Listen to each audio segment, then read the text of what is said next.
का बोल सच्चे दरबार की जय माता की, जय माता की, जय माता की, जय माता की। बोलो गुरुदेव महाराज की जय। जय।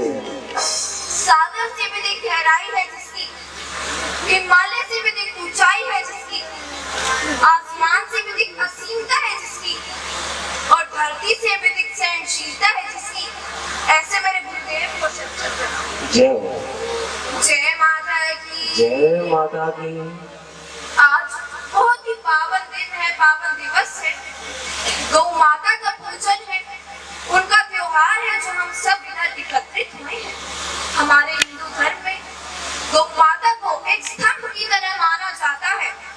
गौ माता वो विशेष स्तंभ है जो इस सृष्टि को धारण करती है, इस जगत को धारण करती है।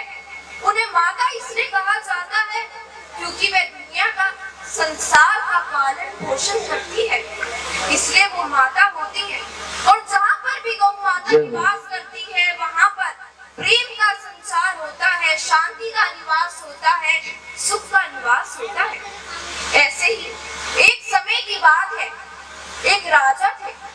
उन्होंने सोचा कि मैं बहुत वृद्ध हो चुका हूँ, बहुत बूढ़ा हो चुका हूँ, तो अपना राजपाट, अपनी संपत्ति अपने पुत्र को दे दूं और संन्यास ले लूं, मुक्त हो जाऊं इन चीजों से।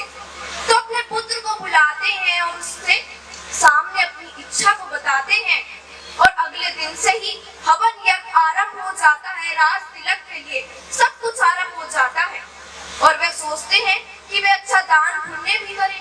तो ब्राह्मणों को और पंडितों को भी बुलाते हैं और सोचते हैं कि मैं 101 गाय का दान करूं। ये सोचते हैं कि मैं 101 गाय का दान करूं, और जब राजा का पुत्र उन गाय को देखने जाता है तो वो अचंभित हो जाता है, आश्चर्यचकित हो जाता है। वो देखता है इन गाय में से तो आधी से ज्यादा वृद्ध है, कोई बूढ़ी है, किसी को कोई पीड़ा है, कोई रोगी है, कोई अस्वस्थ है। वो जब ये देखता है तो अपने पिता के पास जाता है, राजा के पास जाता है, उनसे जाकर कहता है कि पिताजी, इनमें से तो कोई भी गाय दान करने के योग्य नहीं है। अगर आपको दान करना ही है तो अच्छी गाय का कीजिए, जो स्वस्थ हो, जो हष्ट पुष्ट हो, जो कि अच्छा दूध दे, ऐसी गाय का आप दान कीजिए। तो राजा कहते हैं कि तुम्हें इस बात का कोई ज्ञान नहीं है, तुम्हें अभी इस बारे में पता नहीं है, तो तुम चुपचाप बैठे रहो और मुझे अपना कार्य करने दो। परंतु पुत्र दोबारा कहता है कि पिताजी, इनको तो उपचार की आवश्यकता है, दान की नहीं। आप इनका दान मत कीजिए, इसका कोई भी लाभ नहीं है, ये व्यर्थ है, दान करना है तो अच्छा कीजिए। वह राजा को बार बार समझाता है। फिर राजा क्रोधित हो जाते हैं, क्रोधित हो जाते हैं और कहते हैं, जैसा मैं कहता हूँ वैसा क्यों नहीं करते तुम? अब मैं तुम्हारा ही दान कर दूंगा, अगर तुमने एक शब्द और बोला तो मैं तुम्हारा ही दान कर दूंगा। ये सुनने के बाद पुत्र कहता है कि आप भले ही मेरा दान कर दीजिए, उससे मुझे परवाह नहीं, आप भले ही मेरा दान कर दीजिए, मुझे परवाह नहीं है, परंतु आप ये दान मत कीजिए जो किसी लाभ का नहीं है, जो व्यर्थ है। तो राजा और क्रोधित हो जाते हैं और कहते हैं कि जा, आज से मैंने तुझे यमराज को दान कर दिया है। तो पुत्र बहुत निराश हो जाता है, दुखमय होके महल से निकल जाता है, बाहर चला जाता है। तब उसे अपनी माँ की बातें याद आती है, माँ की सीख याद आती है।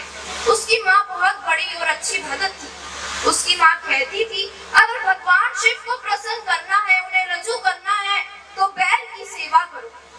अगर भगवान शिव को प्रसन्न करना है तो बैल की सेवा करो, और अगर भगवान कृष्ण को प्रसन्न करना है, हरि को प्रसन्न करना है, तो गौ माता को प्रसन्न करो, उनकी सेवा करो। और अगर यमराज को प्रसन्न करना है, उन्हें खुश रखना है, तो भैंस की सेवा करो। जब उसे ये बातें याद आती है, नगर के पास में ही उसे एक भैंस दिखाई देती है, और वे जाकर उसी की सेवा करने लग जाता है और वहीं रहने लग जाता है, और वहीं उन्हीं की सेवा में लगा रहता है, महल वापस नहीं जाता।